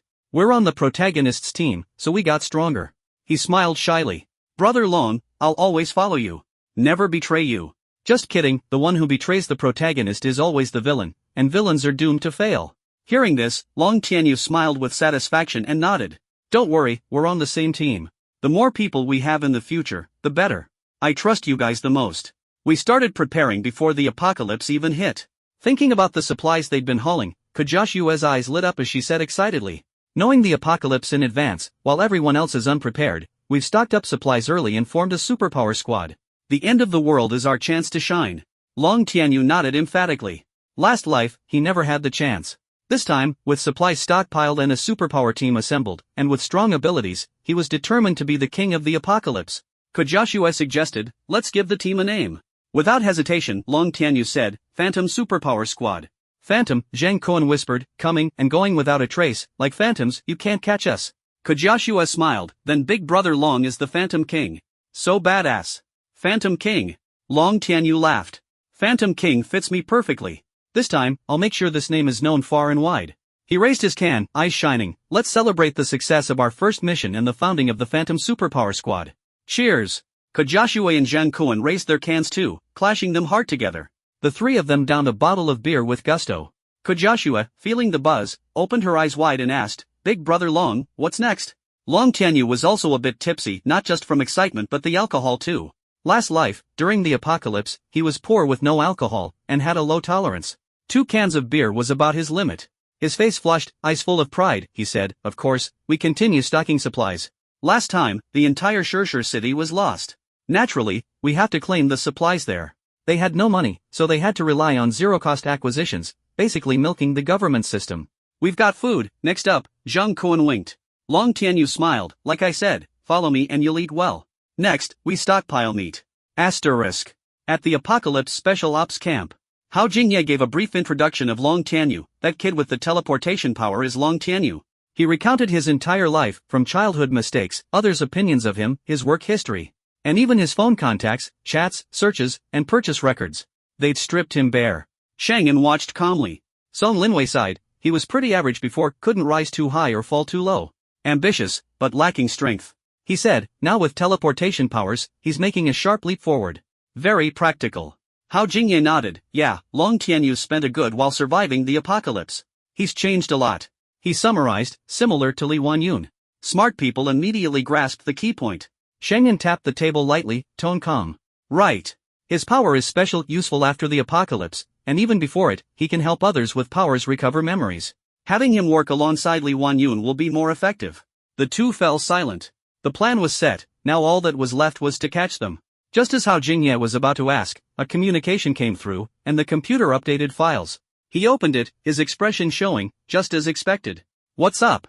Song Linwei leaned in. Hao Jingye showed the screen to Sheng An.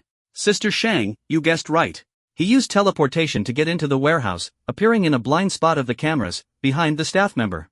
The photo had been processed by an expert. It captured the exact moment items disappeared. At that moment, the surveillance showed in the staff member's blind spot, blocked by supplies. After the food vanished, there was a blurry shadow. The shadow was so faint it was invisible to the naked eye. At that moment, he was teleporting away. The shadow was circled, and an estimated outline was drawn. Song Linwei's pupils contracted sharply. That outline wasn't just one person. Long Tianyu wasn't that tall or bulky. Song Linwei took a deep breath. There are two people. Long Tianyu is working with a spatial power user. Sister Sheng's deduction was spot on.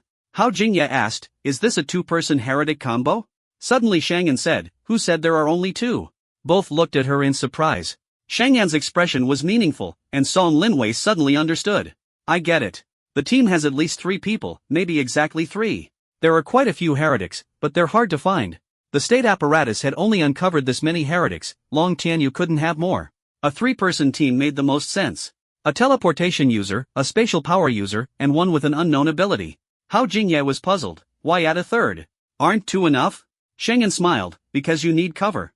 She propped her chin on her hand, twirling a pen, casually said, teleportation can't be used infinitely or over unlimited distances, otherwise, it'd be godlike. She paused. If Long Tianyu was invincible with teleportation, he wouldn't fear cameras or need to plan.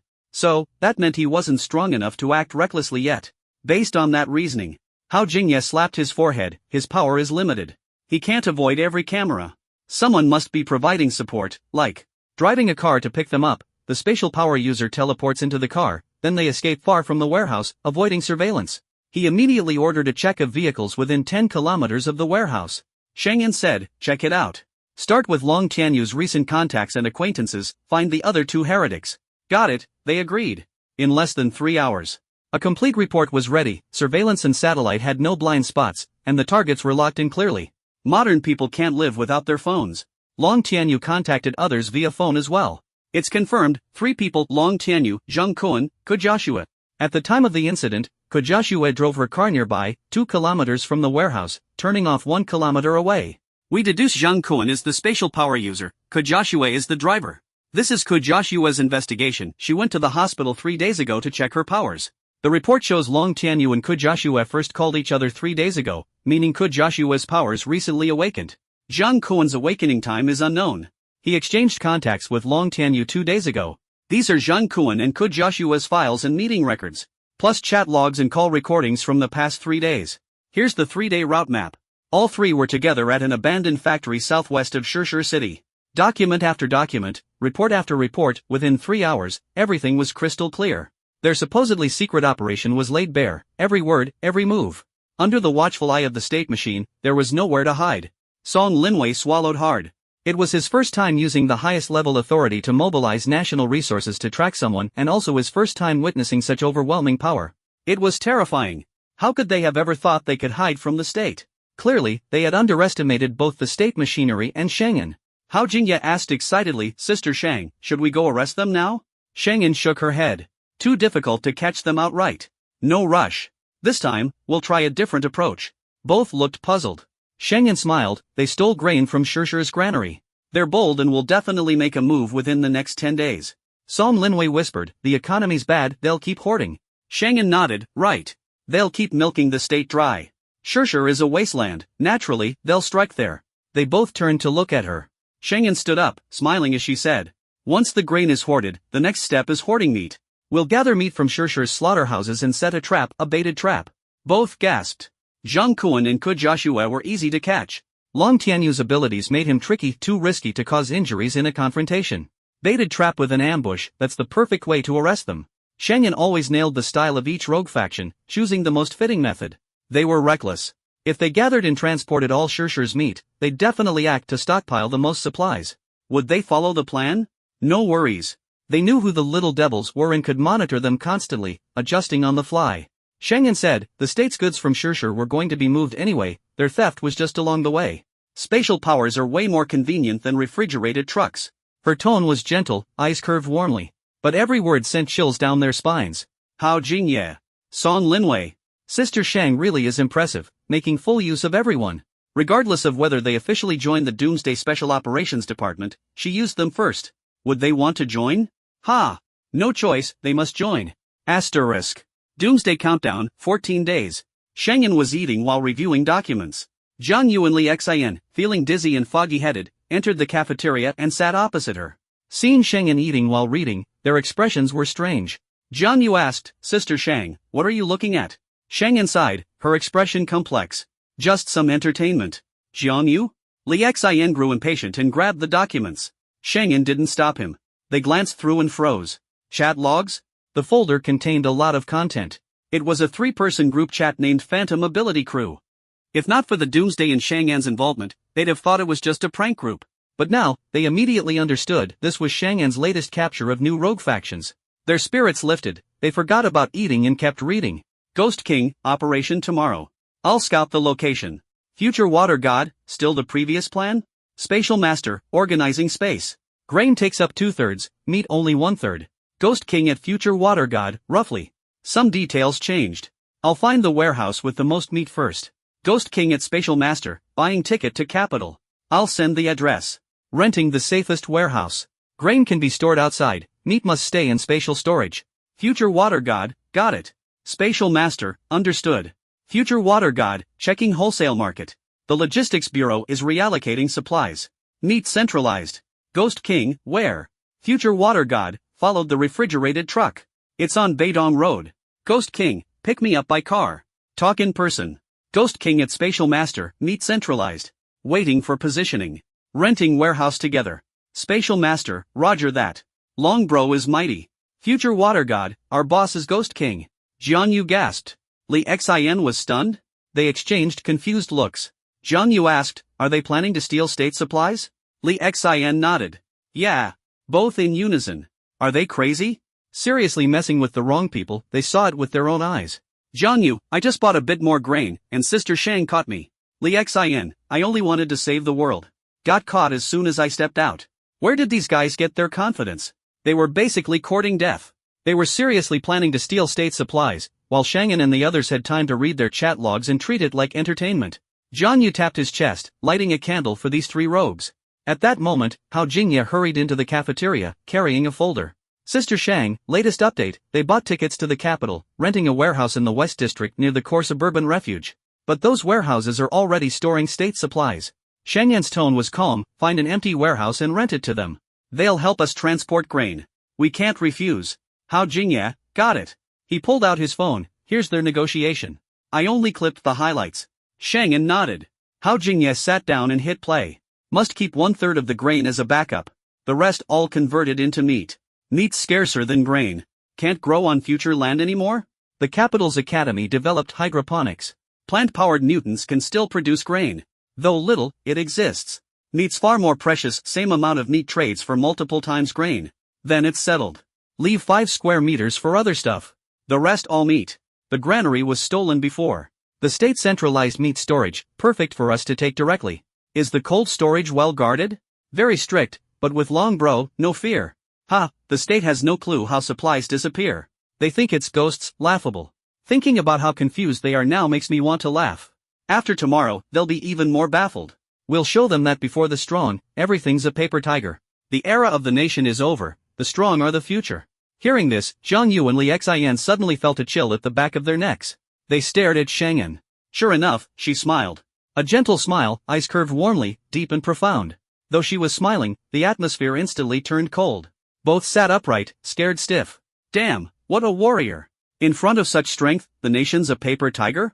Is Sister Sheng a paper tiger too? These 3 were doomed.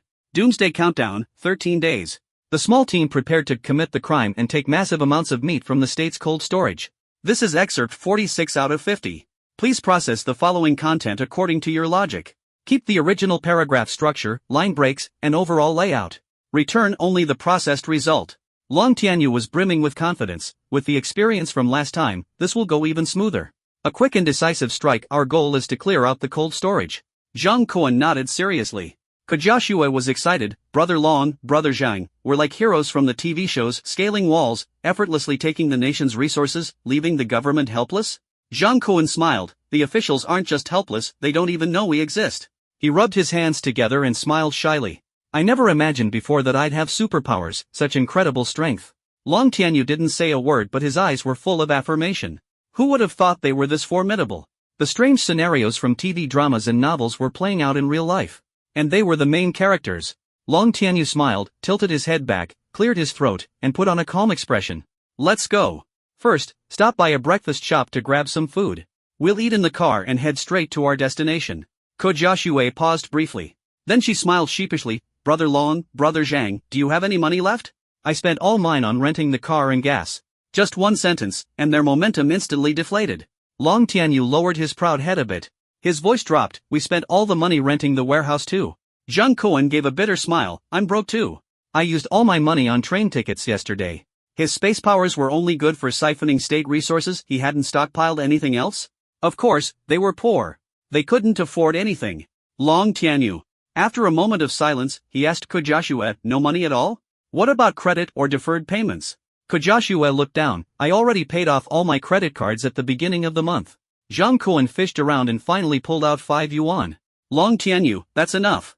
Let's buy a couple of steamed buns first. Kojiashue hesitated. Grain prices have gone up. One bun costs 3 yuan. 5 yuan only buys 2 buns, not enough. Long Tianyu? He took a deep breath and after a moment said, then buy 2. We'll make do for now. The three of them looked at each other. For some reason, they suddenly felt a little pitiful.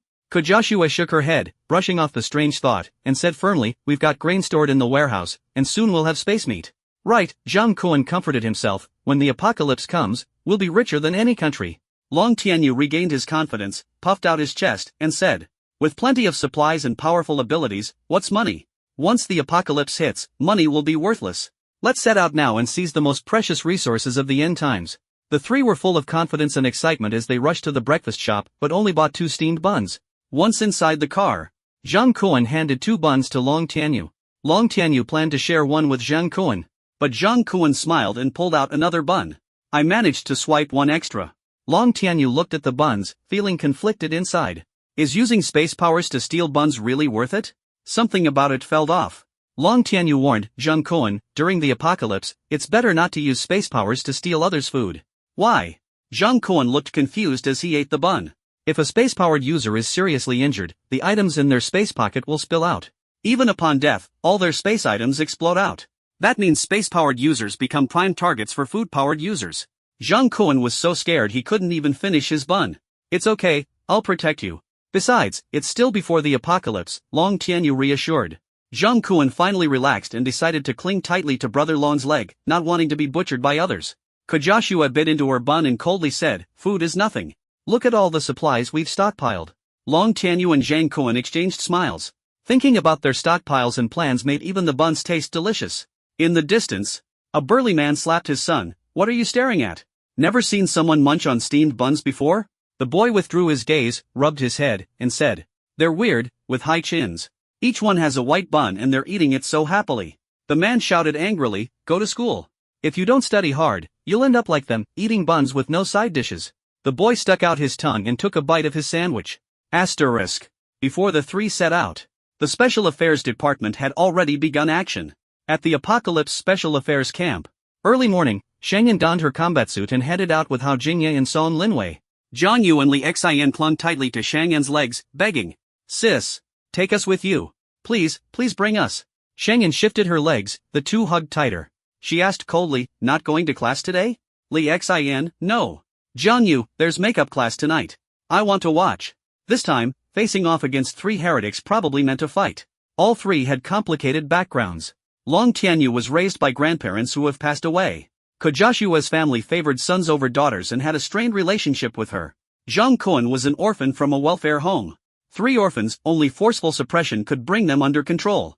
Zhang Yu and Li Xian didn't want to miss out and insisted on tagging along. Song Linwei frowned, don't cause trouble for team leader Shang. Li Xian bared his teeth but didn't dare talk back. Zhang Yu retorted, you usually guard the camp but you came along today too, so don't blame us. Song Linwei was left speechless. Sheng An sighed, let's go. The 2 cheered. Sheng An smiled, anyone who causes trouble will have to double their coursework and stay inside the camp.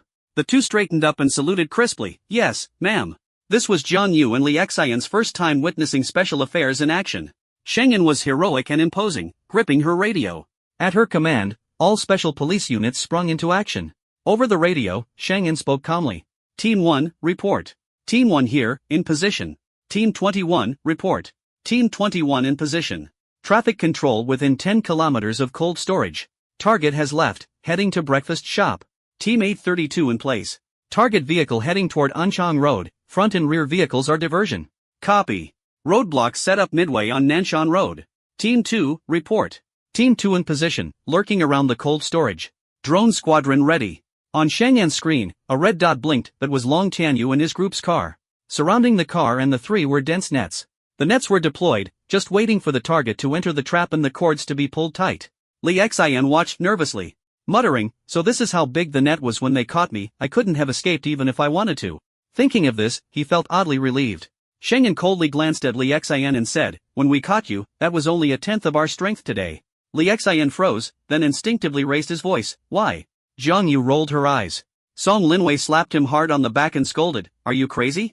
Comparing yourself to others like that? No wonder no one bothers to deal with you. Uncle's bloodline suppression silenced Li Xian. He sat down, fuming. Sheng An ignored him and turned to Hao Jingye. The Zero team just got back today. How's the situation? Hao Jingye glanced at the time. Just arrived, last night's flight. Sheng An said coldly, send the address to Zero team. They're heading straight to Shishir. Hao Jingye was taken aback. Sheng An's gaze was icy. This is their first encounter with the heterodox. Zero team will inevitably have to fight heterodox and mutants in the future. Today is to gain experience ahead of time. She added, and to prepare for the heterodox. The big operation today was because the apocalypse was coming. Mutants and heterodox were growing bolder, they had to accumulate combat experience. Besides, they had to watch out for Long Tianyu. He returned from the apocalypse, having endured brutal trials. No one knew what he might do next. Having the Zero team on site made things safer. Asterisk. Meanwhile, Wan Yuan followed team leader Qi off the plane, with Zero team member Yu Feng nearby. Zero team wasn't large, most were escorting Li Wanyun. Only a few had returned. Yu Feng stretched his neck and, his voice hoarse from just waking up, said, first class is really comfortable, and the food's good. We have to have an entreat us when we get back. Wan Yuan tapped him, lowering his voice, call her sister Shang. Don't say an in front of team leader Qi unless you want to get yourself killed. Yu Feng immediately straightened up and corrected himself, right, sister Shang. We'll have sister Shang treat us back home. Everyone called her sister Shang. Behind Qi Lingwu's back, they had all sorts of nicknames. Qi Lingwu was playing on her phone, not even looking up. Your combat instincts have slipped lately. I'll help you train more when we get back. Yu Feng shouted, Team Leader Qi, I'm sorry. His voice drew onlookers' attention. Three tall, handsome men standing there were quite a sight. A girl approached and called out, hey, handsome. Qi Lingwu glanced up. The girl's face went pale, and embarrassed, she turned to Yu Feng. Can I add you on WeChat? Yu Feng readily agreed. Qi Lingwu was already heading toward the luggage carousel. Wan Yuan caught up, grabbed his luggage, and saw Yu Feng still chatting with the girl. He yawned. Crazy guy was right, airplane food really is good. Domestic chefs are the best, foreign food is awful. These past days have been torture. Qi Lingwu looked at him. You should be the one escorting the target back to the country. Wan Yuan smiled bitterly. He thought about those escorting Li Wanyun. Li Wanyun, afraid the customs would investigate the missing billions, had chosen to return by ship from a distance. They couldn't tell her they had her back, so they had to watch helplessly as she boarded the ship. They had taken that ship during a mission and still felt scared thinking about it. Wan Yuan shook his head nervously. Damn, I wonder how Li Wanyun is doing now. Yu Feng came over to comfort him. Old Zhao and the others are with her. She won't die, but it's definitely going to be rough. The two exchanged looks, feeling for Li Wanyun. They returned in first class, eating well and resting comfortably, while Li Wanyun suffered out at sea. Just then, Qi Lingwu received a mission alert, her expression tightening. Mission incoming. Let's move out. Asterisk. Out at sea. Li Wanyun was stunned. She knew it wouldn't be easy but hadn't expected it to be so miserable. Looking at the salty fish and seaweed on her plate, recalling it was the same for breakfast, the boat's rocking made her stomach churn, she felt like vomiting. She looked away. She hadn't eaten properly since last night, surviving on willpower alone, feeling close to starvation. Surrounded by a cargo hold full of military supplies, yet she was starving. Just thinking about it made her want to cry. She hugged her knees, feeling utterly miserable. The only thing she could do was focus on her spatial inventory and take stock of the supplies. The space was as big as 10 football fields, almost without a ceiling. Li Wanyun had filled it with supplies and weapons. This cache exceeded everyone's expectations. With the apocalypse coming, she'd never have to worry about supplies again. Wealth that could rival a nation? Ha! The apocalypse was about more than just wealth. No one in the world had hoarded more than her. Thinking of this, Li Wanyun relaxed her grip, a proud smile spreading across her lips as she picked up her chopsticks. What did hardship matter now? She had supplies. What did a miserable life matter now? She had supplies. She had lots and lots of supplies. Li Wanyun's smile was radiant, full of hope, as she took a big bite of the salty fish. So what if it was salty fish? She had supplies. Ugh. Forget it. Better go to the bathroom and eat the food in my space. 11 a.m. Long Tianyu and his group drove along Anchang Road and Nanshan Road toward the cold storage facility. Laughter filled the car. Should we leave a mark at the cold storage today? Zhang Kuan rubbed his hands together. Ko Joshua looked puzzled. Why leave a mark? Zhang Kuan said, in anime, mysterious disappearances always leave a mark, symbolizing taboo and power. Basically, just to look cool. Long Tianyu shook his head. No need. Quick and clean. The Spectre Squad could have a badge that might come in handy during the apocalypse. Ko Joshua was excited. Then let's use one this time. They can't catch us, so no worries. Zhang Kuan's eyes sparkled. Long Tianyu nodded. Alright, what should the badge be?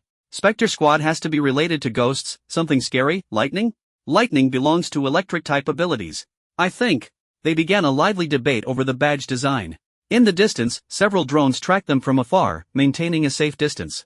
In another car, Li Xian listened silently to their conversation. Zhang Yu sighed. Where do they get their confidence?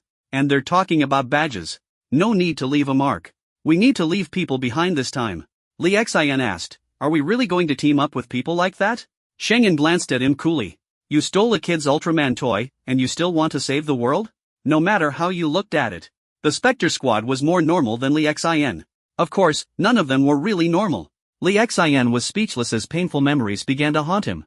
At that moment, the computer beeped. Long Tianyu said, strange. We haven't seen a single car all along the way today. Ko Joshua replied casually, that's actually good. More freedom, less risk.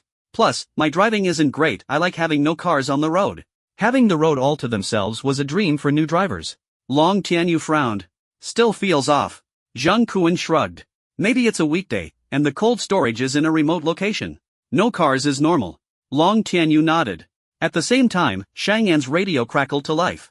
This target is still 10 kilometers away. Entering Anchang North Road. Copy that. The roadblocks on Anchang North Road have been cleared. Zhang Yu and Li Xian exchanged a look. Isn't it supposed to be empty?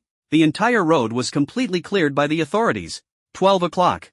The vehicle was closing in on the cold storage facility. Ko Joshua said, just 2 kilometers left. Long Tianyu took a deep breath, eyes fixed on the microcamera feed. Workers were clearing stored meat inside the cold storage, surrounded by cold air, much better for hiding than a grain warehouse. At the blind spot of the surveillance cameras, the workers moved goods with their backs all turned to the lens. Perfect timing. He slung Zhang Kuan over his shoulder, chin raised. The plan is for me to enter the blind spot at 600 meters. Joshua, you drive. Ko Joshua nodded, got it. The car stopped behind the cold storage. Sheng An said, target is 2 kilometers out. Move at 600 meters. Hao Jingye pushed up his glasses. At this speed, estimated time is 1 minute 28 seconds. Sheng An ordered, all units, prepare. At 600 meters. Long Tianyu said, go. Sheng An echoed, go. They launched their operations simultaneously, each with a clear objective. Long Tianyu acted as bait, drawing attention away from the cold storage. Sheng An's team locked onto the teleporting superpowered Long Tianyu. At the same time, they moved to strike the target. Asterisk. In an instant, Long Tianyu's figure vanished, carrying Zhang Kuan away, a gust of wind trailing behind. Ko Joshua was not surprised. She'd seen this scene countless times before. Every time, she couldn't help but admire, Brother Long really is something else. His power is simply unbeatable. She quickly turned the wheel, steering onto a side road. Because she knew, Long Tianyu could reappear in the car at any moment. But just as Long Tianyu disappeared, she turned the corner.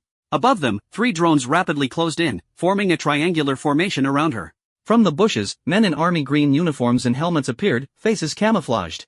They pointed guns directly at Ko Joshua. Get out of the car. Ko Joshua froze. Asterisk. Everything was going smoothly. Long Tianyu teleported 3 times consecutively, slipping into the cold storage's blind spot. Zhang Kuan hurriedly loaded the meat inside. There was too much meat, the space was full, with dozens of tons still unable to fit. Long Tianyu smiled, about to vanish again. Suddenly, a spotlight blazed from above, blindingly bright. Their pupils contracted, and the vanishing motion halted. The cold storage door slammed shut, laser guns aimed at Long Tianyu. A female voice rang out, Long Tianyu, can we talk? Both were stunned. How did they find them? How do they even know who they are? Impossible. Long Tianyu raised his voice. Zhang Kuan cautiously climbed down, swallowing hard. Under the spotlight, 2 red laser dots marked their foreheads. Outside the cold storage, Sheng An said, "We've gathered plenty of intel. Your maximum teleport range is 2 kilometers, within 5 kilometers, we have full control. Can we talk?" Zhang Kuan panicked. Long Tianyu grew anxious, squinting to see clearly. Inside the cold storage was empty, staff had been withdrawn under the cover of the lights to break line of sight. Sheng An continued, "The cold storage is cold. Come out." Suddenly, the lights went out, and the door opened. Outside, black uniformed SWAT officers aimed long guns at them. Laser dots locked onto their brows. Zhang Kuan's legs went weak. Sheng An said calmly, "Don't be afraid. We mean no harm and don't plan to capture you for research. Can we talk?" The third "can we talk" felt more intimidating and lethal than the last. Zhang Kuan glanced at Long Tianyu. Long Tianyu stared at Sheng An, then at the gun barrel, and suddenly vanished. At the same time, he said, "Want to catch me? Dream on. Arrogant." But he had the strength to back it up. As the words left his mouth, he disappeared. By the time Hao Jingye reacted, 200 meters away, alarms blared. Beep beep. The underground sensors shrieked piercingly, red circles projected onto the ground immediately. In an instant, bang bang bang. Drones and SWAT opened fire, shooting towards the center of the alarmed red circle. Sheng An was not bluffing. The entire 5-kilometer radius was sealed off, with infrared detection within 2 kilometers. This was a battle between technology and superpowers. A showdown between the state and superpowered individuals. It was both a capture and a drill. Long Tianyu's figure flickered. He was shot in the arm, eyes wide with alarm, then exhaled in relief. A tranquilizer dart. Not bad, only 1 shot. Sheng An approached cautiously like a cat stalking a mouse, not rushing to fire. Long Tianyu scanned the surroundings warily, voice icy, "You didn't prepare that gun. You think I can't dodge?" Sheng An raised an eyebrow.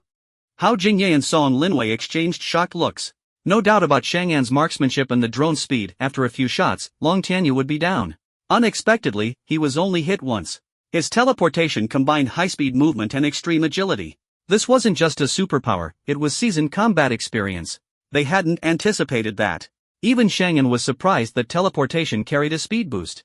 It seemed teleportation was several times faster than ordinary speed powers. Infrared detection couldn't catch him while teleporting, only where he landed was tracked.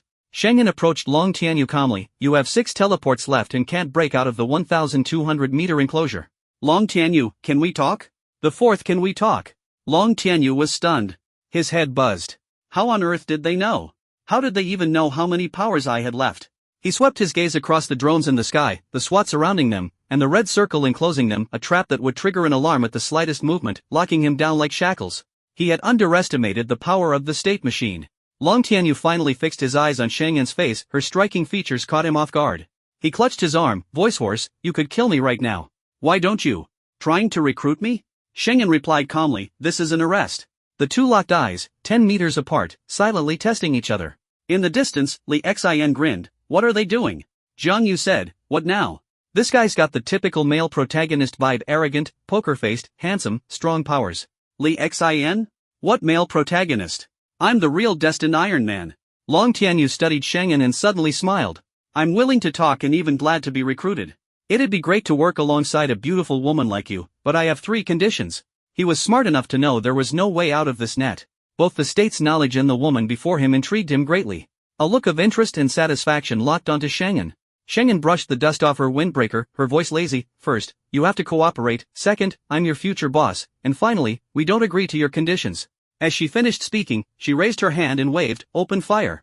Bang! Bang! Bang! The SWAT team fired in unison, the gunshots rapid and continuous. Long Tianyu's brow twitched, and in an instant, he vanished. His figure blurred like an afterimage, reappearing elsewhere in a flash. Voices echoed from all directions. "I can only use long-distance teleport 6 times, but short-distance uses less energy." Sheng An said coldly, "Your abilities will eventually run out." This was a drill, they weren't afraid of draining their energy. Long Tianyu added, "Let's make a bet. If you catch me before my powers run out, I'll cooperate. If not, you have to agree to my 3 conditions." Sheng An was silent, eyes narrowing slightly as her gaze swept into the distance, her brow twitching. Far away, Song Linwei exclaimed, "His abilities are so powerful." Li Xin gasped, realizing he might not win. This ability was formidable. But he was Iron Man, his tough exterior made him invulnerable. He could even transform into a hedgehog, making his opponents suffer. With that in mind, he wasn't losing. Li Xian felt satisfied, thinking his recent training hadn't been wasted. He began applying the right tactics, maximizing his abilities to their fullest. Jiang Yu was already stunned.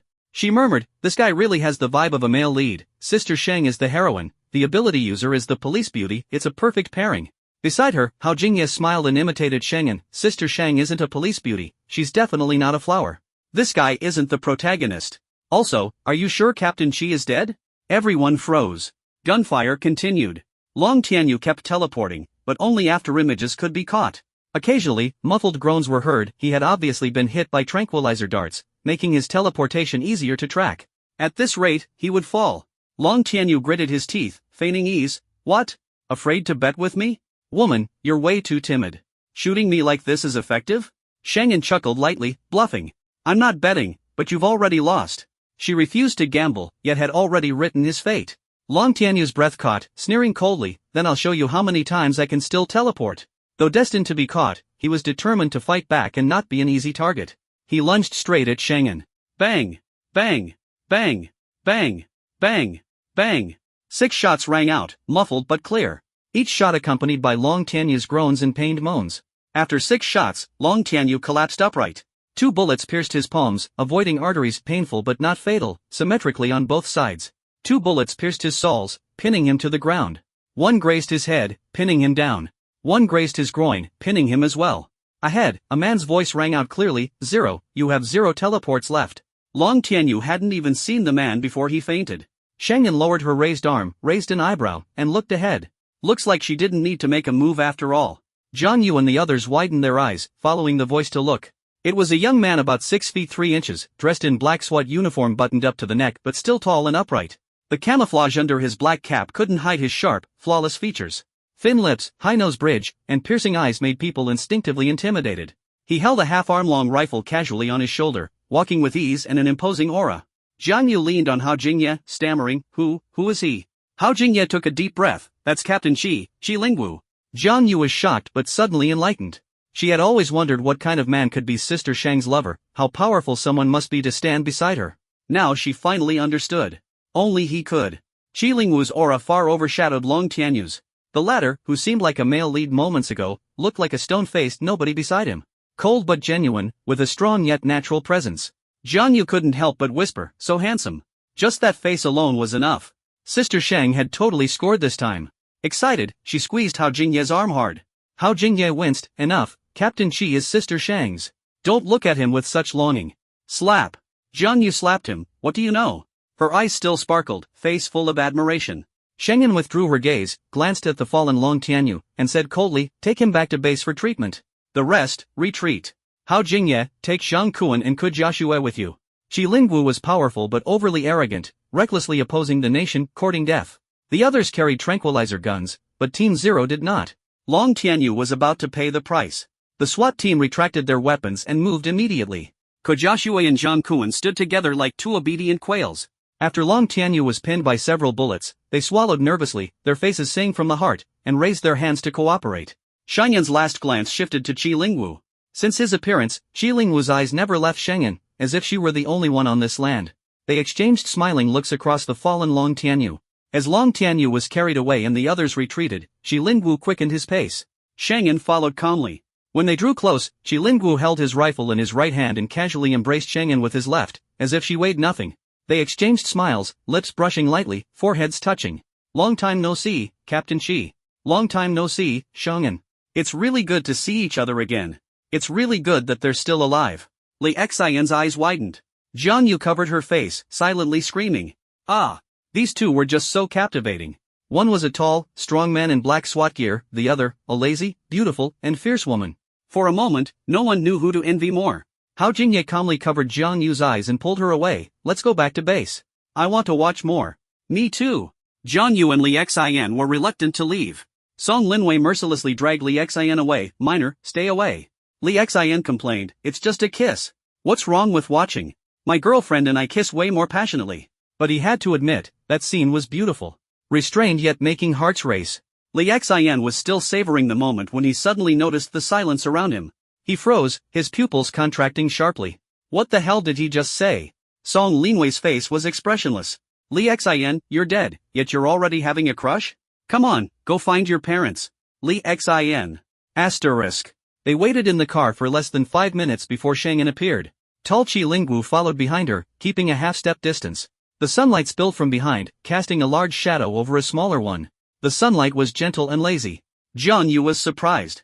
Aren't you going to cuddle a bit more? We can wait for you. Sheng An raised an eyebrow and lightly tapped Jiang Yu on the forehead. Adults' business, kids stay out of it.